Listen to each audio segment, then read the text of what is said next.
Friends, आज हम लोग एक बहुत ही बेहतरीन प्रोफाइल पे चर्चा कर रहे हैं कि बहुत सारे बच्चे स्टूडेंट्स 12वीं पास के बाद एक ग्लैमरस करियर चाहते हैं। और एयर होस्टेस से बढ़िया कोई ग्लैमरस करियर हो नहीं सकता।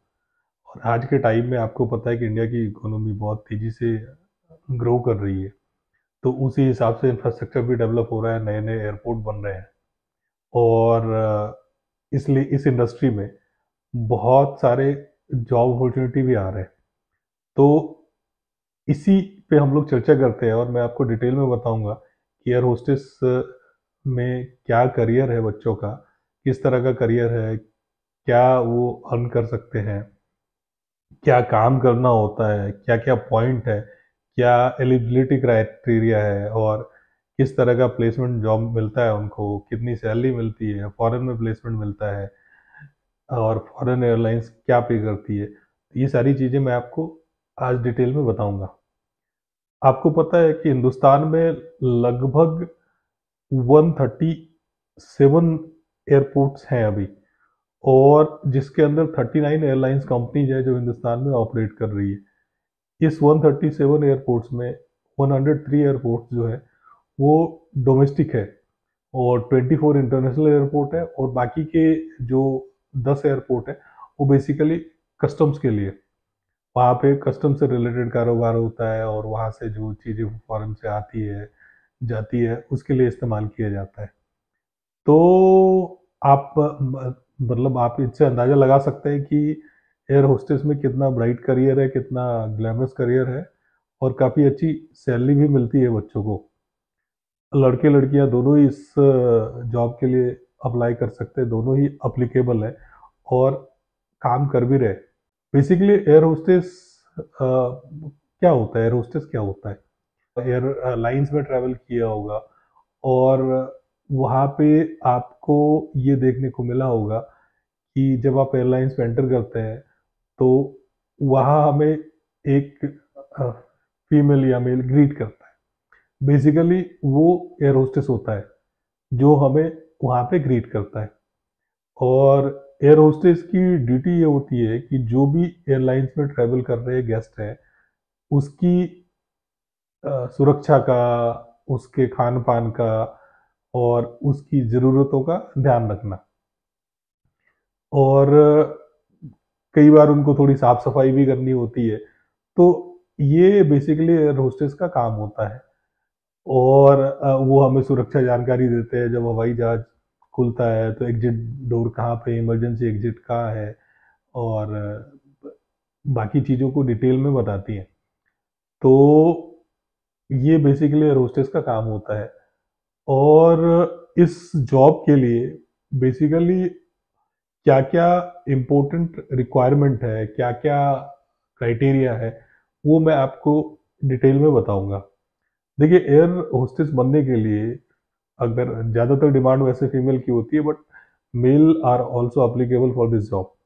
12वीं पास करने के बाद आप इस जॉब के लिए अप्लीकेबल हो जाते हैं, और आपकी हाइट 5 फुट 2 इंच होना चाहिए। ये क्राइटेरिया फीमेल के लिए, यानी कि 155 सेंटीमीटर की हाइट आपकी होनी चाहिए अगर आप फीमेल हैं। तो आपकी शारीरिक बनावट थोड़ी अट्रैक्टिव होनी चाहिए, सुंदर होना चाहिए, चार्मिंग होना चाहिए, और वजन लगभग 50 किलो होना चाहिए, 50 किलो से ज़्यादा नहीं होना चाहिए। तो आप समझ सकते हैं कि इन सब क्राइटेरिया को ध्यान में रखते हुए कम से कम मिनिमम जो आपकी एजुकेशन होनी चाहिए वो कम से कम 12वीं पास होनी चाहिए। अगर आप ज़्यादा एजुकेटेड है तो वो एक एडेड एडवांटेज है, क्योंकि आजकल इस इंडस्ट्री में भी काफ़ी लोग अपना करियर बना रहे हैं। ग्रेजुएशन के बाद भी बच्चे आ रहे हैं, इवन मास्टर करने के बाद भी आ रहे हैं। तो इसलिए कंपटीशन काफ़ी बढ़ गया है। इस जॉब के लिए जो एज क्राइटेरिया है वो 18 से 26 साल का होता है। अगर इस बीच में आप अप्लाई करते हैं तो एयर हॉस्टेस की जॉब आप पा सकते हैं, अगर आपकी तैयारी पूरी है तो। और इसमें देखिए, आई आई में कोई प्रॉब्लम नहीं होनी चाहिए, दैट्स वेरी इंपॉर्टेंट क्राइटेरिया। कोई प्रॉब्लम नहीं होना चाहिए, आई बहुत इंपॉर्टेंट है। तो और साथ में जो हम बॉडी पे कोई टैटू नहीं होना चाहिए, अगर कोई टैटू है भी तो वो कवर्ड होना चाहिए। ये सारे बेसिक क्राइटेरिया है जो कि एक एयर होस्टेस की जॉब के लिए चाहिए ही चाहिए। अगर आप इस क्राइटेरिया को पूरा पूरा करते हैं तो आप इस जॉब के लिए अप्लीकेबल हो जाते हैं। अब आगे और क्या क्राइटेरिया है वो आपको भी थोड़ा सा और डिटेल में मैं बताता हूँ कि इस क्राइटेरिया देखिए, अगर आप 12वीं पास करके आते हैं तो मिनिमम मार्क्स आपके 45% होने चाहिए। ये जरूरी है इस जॉब के लिए एडमिशन, मतलब इस जॉब के कोर्स के लिए एडमिशन लेने के लिए। तो इस क्राइटेरिया को भी आपको फॉलो करना है और इसका ध्यान रखना है। उसके अलावा अगर आप मेल मेंबर हैं तो आपकी हाइट 163 सेंटीमीटर होनी चाहिए। अगर इससे ज्यादा है तो अच्छी बात है, नहीं तो कम से कम इतना तो होना ही चाहिए। और एक और बहुत इंपॉर्टेंट क्राइटेरिया है कि मैरिड लोगों के लिए ज्यादा गुंजाइश नहीं है, तो अनमैरिड लोग प्रीफर करते हैं यहाँ पे। और क्योंकि बहुत ऑड टाइमिंग्स होते हैं एयरलाइंस के, ट्रैवलिंग टाइमिंग्स, और इन जो वहाँ लोग काम करते हैं उसके ऑड टाइमिंग्स होते हैं, तो कंपनियां नॉर्मली जो है अनमैरिड लोगों को प्रीफर करते हैं। लेकिन ऐसा नहीं है कि मैरिड लोगों के लिए यहाँ स्कोप बिल्कुल भी नहीं है। कुछ कंपनियां मैरिड लोगों को भी प्रेफरेंस देती है अगर उनको एक्सपीरियंस है तो। बट जो प्रीफर्ड रिक्वायरमेंट है वो अनमैरिड लोगों की ज़्यादा है, इसलिए अनमैरिड होना बहुत जरूरी होना चाहिए। और अगर आपकी एजुकेशन थोड़ी ज़्यादा है, थोड़ी हाईएस्ट क्वालिफिकेशन है, तो ये एक मान के चलिए कि एक आपके लिए एडेड एडवांटेज है और इससे आपके लिए थोड़ी सी चीज़ें आसान हो जाती है। और अब मैं आपको ये बताऊंगा कि भाई इस कोर्स को करने में कितना टाइम लगता है, कितना ड्यूरेशन होता है और कितना फी वगैरह लगता है, इसमें किस तरह के कोर्स को आप करेंगे तो इस जॉब के लिए आप अप्लीकेबल हो जाएंगे। देखिए, नॉर्मली 12वीं पास करके भी आप कोर्स कर सकते हैं, ग्रेजुएशन के बाद भी कर सकते हैं, और मास्टर्स का भी कोर्स इसमें होता है। तीनों तरह के कोर्स होते हैं और इस तीनों तरह के कोर्स को करके आप इस जॉब के लिए अप्लीकेबल होते हैं। और केबिन क्रू का अगर आपने ट्रेनिंग ले रखा है तो एक स्क्रीन टेस्ट होता है। स्क्रीन टेस्ट के बाद एक आपका आईक्यू टेस्ट कह सकते हैं, जिसको एप्टीट्यूड टेस्ट भी कहते हैं। उस टेस्ट को करने के बाद आपका एडमिशन हो जाता है। बहुत सारे संस्थान हैं दिल्ली में और दिल्ली के बाहर भी जो कि इस तरह के कोर्सेज करवा रहे हैं। बहुत सारे इंस्टीट्यूट है जो कि इस तरह के, बहुत सारे प्राइवेट इंस्टीट्यूट है जो इस तरह के कोर्सेज करवा रहे हैं, जिसमें कि आप कोर्स जहाँ से कर सकते हैं और कोर्स को कंप्लीट करने के बाद आपको नौकरी मिल जाएगी। देखिए, जो 12वीं पास करने के बाद जो जिस तरह का कोर्स होता है वो लगभग 1.5 साल का कोर्स होता है। और उसमें जो खर्चा आएगा वो आपका 50,000 रुपये से लेकर 1.5 लाख का खर्चा आएगा इस कोर्स को करने के लिए। तो ये 12वीं पास करने के बाद होता है।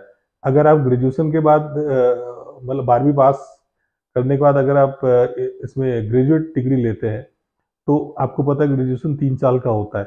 और उस 3 साल का जो खर्चा आएगा, 50,000 रुपये से 1 लाख रुपए एवरी ईयर का खर्चा आएगा। हर एक ईयर का खर्चा इतना आएगा। बाकी कॉलेज वाइज ये चीज़ें वेरी करती रहती है। और अगर आप मास्टर डिग्री करेंगे तो जिसमें पीजीडीएम का एक होता है, पीजीडीएम का एक कोर्स होता है, पीजीडीएम इन एविएशन या पीजीडीएम इन हॉस्पिटैलिटी। तो इस तरह के कोर्सेज आप करेंगे तो उसका खर्चा लगभग पर सेमेस्टर 1 लाख रुपए का है। 80,000 से 1 लाख रुपए, ये चीजें वेरी करती रहती है कॉलेज वाइज। तो अगर आप मास्टर डिग्री कर लेते हैं तो बहुत अधिक चांसेस हैं कि इस इंडस्ट्री में आपको जॉब बड़ी आसानी से मिल जाएगा, और अगर और बाकी क्राइटेरिया को आप पूरा करते हैं।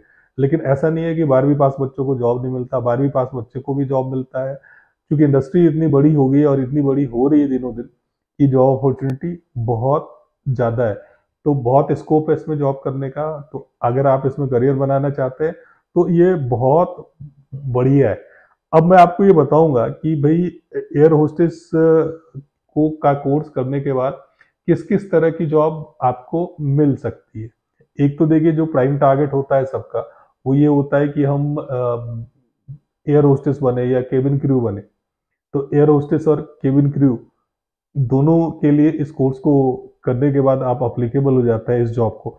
उसके अलावा एयर होस्टेस मैन हैंडलिंग में भी कुछ रिक्वायरमेंट होती है, कुछ ग्राउंड स्टाफ की रिक्वायरमेंट होती है, कुछ आपका कैटरिंग स्टाफ की रिक्वायरमेंट होती है, कुछ एविएशन मैनेजमेंट में होता है, कुछ एयरलाइंस हॉस्पिटैलिटी में होता है, तो बहुत सारा स्कोप है।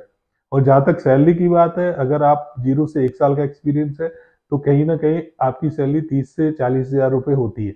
अगर आपका एक्सपीरियंस ज्यादा 102 साल का है तो आप ये मान के चलिए कि आपकी सैलरी कहीं ना कहीं 50 से 60 हजार रुपये, 70 हजार रुपये तक जाती है। और अगर आपका 2 साल से 5 साल का एक्सपीरियंस है तो आपकी सैलरी 60 हजार से लेके 1 लाख रुपए तक आप प्रत्येक महीना कमा सकते हैं। और अगर आपकी एक्सपीरियंस 5 साल से ज्यादा है, 5 साल से 10 साल के बीच है, तो कहीं ना कहीं आपकी सैलरी 1 से 2 लाख रुपए आप अर्न कर सकते हैं। लेकिन इन सब के लिए आपका कम्युनिकेशन स्किल काफी बढ़िया होना चाहिए, स्पेशली इंग्लिश बढ़िया होना चाहिए, हिंदी बढ़िया होना चाहिए। और उसके अलावा बहुत सारे पर्क्स भी आपको मिलते हैं जो कि एक एडेड एडवांटेज है। इसके अलावा अगर आप विदेश में जॉब करना चाहते हैं तो इस कोर्स को करने के बाद, थोड़ा एक्सपीरियंस लेने के बाद, आप विदेश में भी जा सकते हैं जॉब करने के लिए। क्योंकि जो फॉरेन एयरलाइंस है वो बहुत अच्छी सैलरी पे करती है। जो मुख्य एयरलाइंस है जो सबसे ज्यादा सैलरी पे करती है फॉरेन की, वो इमिरेट्स है। इमिरेट्स जो है, अगर आपकी जॉब इमिरेट्स एयरलाइंस में हो जाती है तो वो अपने एयर होस्टेस को, अपने केबिन क्रू को लगभग 14 लाख रुपए सालाना पे करते हैं। इसके अलावा बहुत अट्रैक्टिव पर्क्स भी है। उसके अलावा जो सेकेंड एयरलाइंस है जो कि हाईएस्ट पेयर है, वो है कतर एयरलाइंस। कतर एयरलाइंस भी लगभग 13 लाख रुपए अपने एम्प्लॉय को पे करती है सालाना। उसके अलावा बहुत हैंडसम, बहुत अच्छा पर्क्स भी पे करती है। उसके अलावा सिंगापुर एयरलाइंस है जो कि लगभग 12 लाख रुपए पे करती है सालाना। और उसके बहुत बढ़िया है, बहुत डिमांडेड है। इवन सिंगापुर एयरलाइंस ने सेफ्टी और सिक्योरिटी में अभी अवार्ड जीता है, नंबर 1 अवार्ड जीता है। तो इसके अलावा जो लुफ्थांसा एयरलाइंस है जर्मनी का, उसको वहां भी बहुत बढ़िया करियर है, वो भी अपने एम्प्लॉय को काफी बढ़िया पे करती है और लगभग वो 12 लाख रुपए पे करती है। तो आप ये मान के चलिए कि इस इंडस्ट्री में करियर बहुत बढ़िया है, बहुत इंपॉर्टेंट है। मैं उम्मीद करता हूँ कि ये वीडियो आपको पसंद आया होगा। और इस तरह के और मजेदार वीडियो और इंफॉर्मेटिव वीडियो अगर आप देखना चाहते हैं तो इस चैनल को सब्सक्राइब करना बिल्कुल नहीं भूलें। और सब्सक्राइब करने के बाद बेल आइकन पे जरूर आप क्लिक करें ताकि आपको रेगुलर बेसिस पे अनइंटरप्टेड वे में आपके पास लगातार वीडियो आता रहे। और लाइक तो बनता है। और अपने आप कमेंट सेक्शन में जाके अपना बहुमूल्य कीमती कमेंट भी डाल सकते हैं, जिससे कि हमें और इम्प्रूवमेंट की कोई गुंजाइश है तो उसका मौका मिलेगा। मैं उम्मीद करता हूँ कि ये वीडियो आपको काफी पसंद आया होगा। और इसी के साथ मैं इस वीडियो को यहाँ पे समाप्त करता हूँ। जय हिंद, जय भारत, स्टे ट्यून्ड।